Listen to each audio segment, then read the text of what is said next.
a gente vai trabalhar com um retificador de meia onda, agora utilizando o filtro capacitivo. Qual que é o objetivo dessa prática? É capacitar o aluno, né, a compreender o funcionamento dos filtros de frequência, né, dos filtros voltados para retificadores, mais especificamente dos filtros capacitivos. Pessoal, nessa segunda parte nós utilizaremos uma matriz de contatos, nesse caso aqui ela está composta no nosso módulo de práticas, aqui no nosso módulo didático, mas é basicamente uma matriz de contatos para fazer a montagem dos componentes, uma fonte de alimentação AC de 12 volts RMS, que também a gente tem no módulo. Vale reforçar que você pode utilizar um gerador de funções ou pode utilizar um transformador rebaixador para gerar esse sinal. O nosso osciloscópio, nesse caso a gente está usando um osciloscópio digital, né? De preferência que seja um osciloscópio digital. Com o nosso osciloscópio a gente vai visualizar os sinais, né, de entrada, os sinais de saída. E também o nosso multímetro digital. Nós também utilizaremos os cabos de conexões, né, para fazer as ligações entre os componentes. A parte de componentes, nós utilizaremos para essa prática 5 componentes. São eles: um diodo, um N4007, um resistor de 1 kΩ, nesse caso aqui eu estou usando um de 2.2. A gente vai utilizar 2 capacitores, um capacitor de 10 micro na primeira parte da prática e depois um capacitor de 100 micro. É muito importante falar para os alunos da isolação dos capacitores, né? Que são, é um parâmetro muito importante dos capacitores, a questão da isolação, da tensão de trabalho. Como nessa prática a tensão de pico ela chega próxima a 17 volts, né, um capacitor de valor comercial de 16 volts não atenderia. Então a gente utiliza um capacitor com valor comercial de isolação de tensão de 25 volts. É importante falar para o aluno a respeito disso, porque uma tensão de isolação menor do que a tensão de trabalho utilizada na prática pode provocar um mau funcionamento do circuito e danificar o componente. E principalmente aquecer o capacitor e fazer com que ele até estoure, certo? Bom, agora então a gente vai fazer a montagem do nosso circuito, de acordo com os procedimentos orientados no item número 8, procedimentos experimentais. Então aqui no item 8 é solicitado, né, que faça a montagem do circuito de meia onda com filtro capacitivo, através de um diodo de retificador, um resistor de carga. Aqui ele solicita um resistor inicialmente de 1 kΩ, nós vamos usar um resistor de 2K2 e um capacitor de 10 microfarad, capacitor eletrolítico de alumínio. Bom, então vamos lá.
Bom, o nosso circuito está montado. Então a gente tem basicamente aqui a entrada AC, né, de 12 volts, um diodo, que é o nosso elemento retificador de meia onda, e a nossa carga, um resistor. Só que agora a história mudou, né? A gente, paralelo com o nosso resistor de carga, a gente tem um capacitor, que é o nosso filtro, né? Se a gente habilitar aqui então o sinal de saída, a gente pode comparar o sinal de entrada com o sinal de saída. O sinal de entrada é o sinal do canal A, que é o sinal desenhado aqui em amarelo, nosso sinal alternado. Se eu desabilitar ele, ó, eu vou ter o meu sinal contínuo, ou tendendo a ser um sinal contínuo. Então antes nós tínhamos o quê? Tínhamos um capacitor, tínhamos um resistor sem o capacitor. Daí a gente tinha um circuito de meia onda. Se a gente tirar o capacitor, a gente vai voltar a ter aquele circuito de meia onda. Só para mostrar para vocês. Que é o circuito anterior, né? A gente tem uma forma de onda, que é um sinal de meia onda. Esse sinal, gente, ele é muito pouco utilizado, né? Devido à baixa tensão média dele. Mas se a gente colocar o capacitor, lembrando, esse capacitor ele tem uma polarização, né? Já é do conhecimento de vocês, mas não custa nada reforçar. Então a gente tem que ligar ele corretamente, porque senão ele tende a fechar um curto e aquecer até se danificar. Então, de um sinal alternado, de um sinal contínuo pulsante, a gente fez o quê? Diminuiu a ondulação, a tensão de ripple em cima da carga. Então, a gente mudou a forma do sinal. Bom, seguindo o roteiro, o que o roteiro pede? Ele pede para alterar o valor de 2, no caso aqui é de 1K, né? A gente está usando de 2.2K, por um valor de 4K7. Então vamos pegar aqui um resistor de 4K7 e substituir esse resistor de 2K2 por esse de 4K7. Desliga o módulo, desconecta a nossa ponta de prova e tira o resistor de 2K2 e põe o resistor de 4K7. Vou colocar a ponta de prova de novo.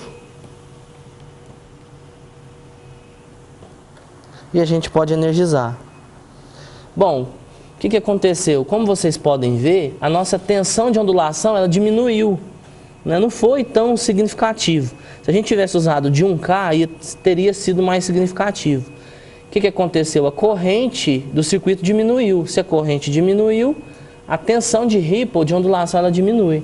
Então a gente pode ver aqui que cada divisão aqui é 5 volts.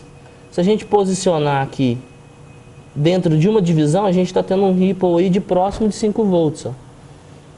Antes a gente estava tendo um ripple um pouco maior. Então, essa parte do roteiro, ela explora esse entendimento do aluno, né?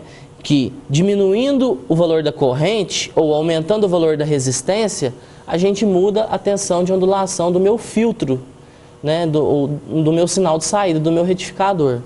Seguindo o roteiro, depois ele pede para alterar o valor do capacitor.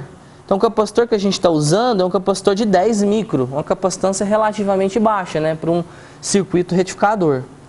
E a gente muda ele para um valor de 100 micro. Então, vamos fazer a mudança. A gente desenergiza.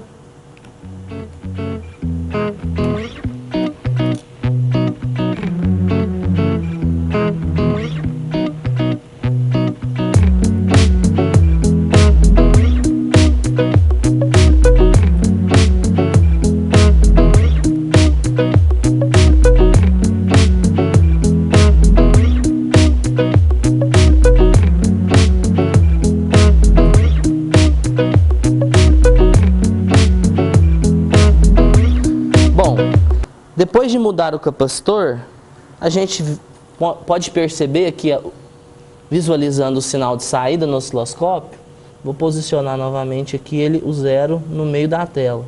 A gente tem um sinal quase que contínuo. Por quê? Porque a gente aumentou a capacitância 10 vezes.